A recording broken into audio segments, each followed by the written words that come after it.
absolute hottest point to sell your home in Orange County is typically the first week of March. Today happens to be the day after Super Bowl, and nationally, if you ask any agent, like from the holidays on, what's the best time to sell? Like, when's the best time to list our house? It's after the Super Bowl. Springtime, spring has sprung. Not really in most areas, it's still pretty cold, but I've lived and practiced real estate in 4 different markets with 4 different microclimates, actually 4 different, very different climates, and all are the same when they say it picks up after Super Bowl. So if you're in a market where it got really slow, holidays, New Year, after Super Bowl, it should pick up. I can tell you showings and open houses are always quiet on big football game days.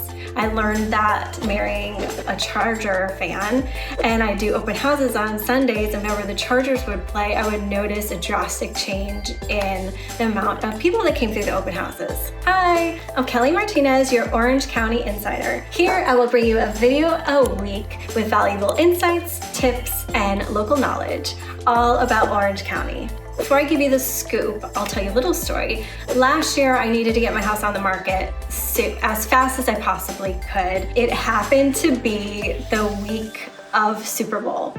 Keep in mind, the week prior, all my listings had an uptick in showings, multiple offers. It was super busy. I was like, I'm not gonna listen to myself. I'm going to list it the week of Super Bowl. And it was absolute crickets. This is just one of countless examples I have where the best advice is to wait, but you can't always wait. Sometimes whatever your scenario is happening and you got to get it on. But typically the results speak to what I expected. For example, the week of Christmas, the week of something. It's not the best week to go on the market just because everyone is so busy and their minds are in other places. In this video, I will talk about the best time to list and sell your home in Orange County. I'm going to answer some of the most asked questions to make this video come alive. There's really 2 ways to answer this. First, it's a seasonal approach. Here in Orange County, it's beautiful. 360 days a year. And even on those rainy days, the sun seems to come out. There's no winter season here. There's no blizzards where buyers are needing to stay home, sellers can't leave to show houses. We don't have those sweltering heat advisory summers, again, where buying a home or selling a home is affected. What we do have here, and in most markets they do, kind of revolves around the school year. And I wanted to dive a little bit deeper into this, and I asked our chief local economist, Stephen Thomas, what he thought. I asked him, is there a real stat? Does it really change during those months, like when school is out or right before school goes into session? For me, I kind of noticed right when school is going back, and in my mind, it's like, all right, well, everybody's out school shopping or they're taking their last little vacay before, school starts. Stephen Thomas says, demand falls, so does the listing count when kids go back to school. So when school gets out, inventory climbs up and demand is flat. The market actually slows slightly in the summer. Spring is where it's at. Spring is when families like to go into escrow, and then they close in the summer when the kids are out. Then they have time to get everyone situated and ready when school is ready to go back in. But then there's markets where school is year-round, so not in Orange County. And same for holidays. Inventory drops, as does buyer activity. Typically, those selling their home during the holiday or listing it right on Christmas are motivated, as are those buying. And really, with inventory as low as it is and demand as high as it is, people are selling and buying all year round here. And until inventory goes up, it's almost like buyers have to have their eyes on the prize, no matter the time of year or what's going on in life. The homes that are in those hot areas in a specific price point that check all the boxes, those are selling like hotcakes any time of year. in my opinion. Okay, that same question in mind, when is the best time to sell your home in Orange County, but answered with a different factor, which is the market. What's going on in your specific market now? Where are the rates at? What are the predictions? What's the news saying? It all really ultimately depends on the objective of the seller. So again, I asked our chief local economist, Stephen Thomas, and he shared for sellers that are moving up, doing it sooner than later is the best bet because values are on the rise. So basically, if you're selling a smaller home and you're going to buy a larger home and the values are going up, you'd rather cash out on your house so that you can get the new house, which is bigger, for less money than it'll be in potentially a few months. And with rates rumored to be dropping as quickly as they may this year, as soon as another point drops, it's going to get crazier and crazier.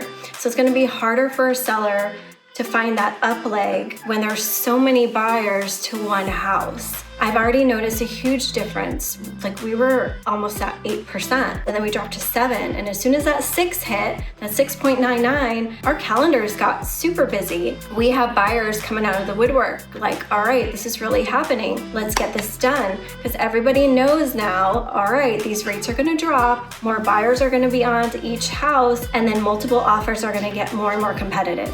Like COVID all over again. Now for those who want to downsize, there really is no harm in waiting other than what I just said. You know, when the rates drop, the lower price point that is the busiest market. So you're gonna be competing with more people on every house, and that $1.3 million home is gonna go up to $1.6 million. So it's, in my opinion, better to get this done now before you get yourself in a pickle. Because then it's like, all right, well, we have a better interest rate, but we can't find a house. So like we've been saying forever, get the house as long as you're comfortable with that payment for a certain amount of time, let's say 6 months, a year even, get the house and then refinance. It's the best advice. Okay, next question. What do I need to do before listing my home for sale? I actually did a really great video and I'm going to put a link potentially right here or maybe right here. And if they're neither places, then it'll be in the description. But it's on 5 best things to prep your home yourself. Here's a shortened version. All right, declutter. Don't forget your closets and garage space. You want buyers to know you have as much room as possible and they're not gonna outgrow it fast. Deep clean. I'm not talking your everyday clean. You want to get in all the nooks, the crannies, you know, those dusty baseboards, the fans. You want to change your air filters, your light bulbs. Have someone do the clean for you. Like you clean it and then have a professional company come and do the deep clean. They usually charge more because it's removing everything. It's not just the surfaces, but it's totally worth it. On the same note of deep clean, how does it smell? Make sure any smells in your home, you know what they are. Number 3, curb appeal. Get some fresh mulch out there, weed, lighting up your sidewalks. Make that curb appeal pop. Put out some seasonal flowers, just make it pretty coming up. Sometimes you need to power wash your house, all the pollen, whatever the seasonal things have happened. Change the light bulbs, filters, fix anything that's broken. Staging. So let's say you're not having a professional stager stage your home, you live there, you're gonna sell it.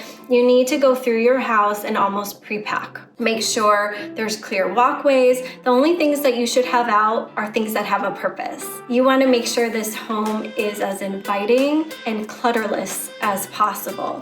So my best suggestion is have your mom, sister, neighbor, whoever that brutally honest person is in your life, come through your house and make some suggestions. Sometimes when you're in a home for a while, you get those beer goggles. An honest opinion goes a long way.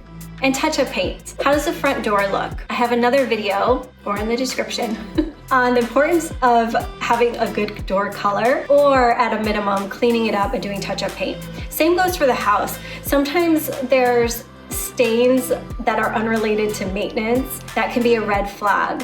And for example, a child or an adult throwing slime up on the ceiling and it getting stuck. It left a stain on the ceiling. Well, someone walking through, especially agents, our eyes go up there and we're like, oh, potential leak, potential roof issue, when it's really just some slime. So use that touch-up paint wherever you can to really make your home show as best as it can. Next question. We can't move out until after we sell. What do we do? That's totally okay. You're not alone. I can help with that. Your agent can help with that. Whatever your scenario is, there is a workaround. However, this is number one. You need to be flexible with showings. Those first few weeks on the market are like critical time. We want to get as many people in there as possible to get the best chance of you getting an offer. And we can't do that with a lot of restrictions to showings.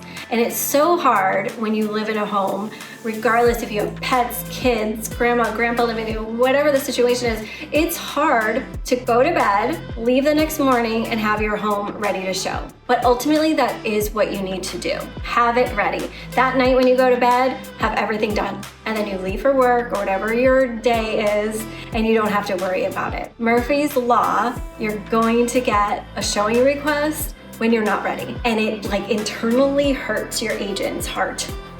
When we get that showing and we can't make it happen. Like that could be the one.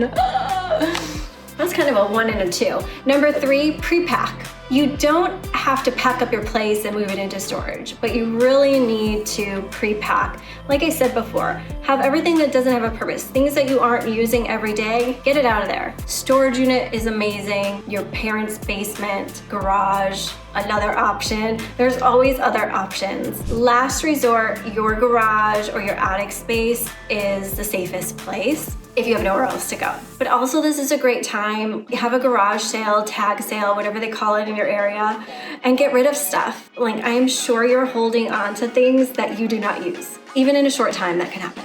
4, a little tip. Let's say your kids get out of school at 2 o'clock. Pick them up, head to the library, head to a park, head somewhere you can get the homework done, everything that you would do at home, do it out, especially those first 2 weeks. Those are your busiest weeks. Have plan Bs set up. My last little tip for this is talk to your agent on time expectations, as some homes are selling first or second weekend on the market. And agents can devise a strategy plan around the time they expect it to sell.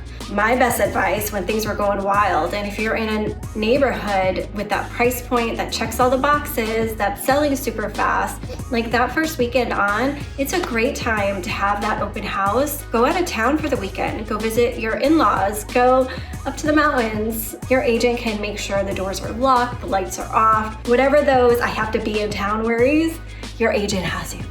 I got you. Your agent is the best source. I can be your best source. Call me. Bye.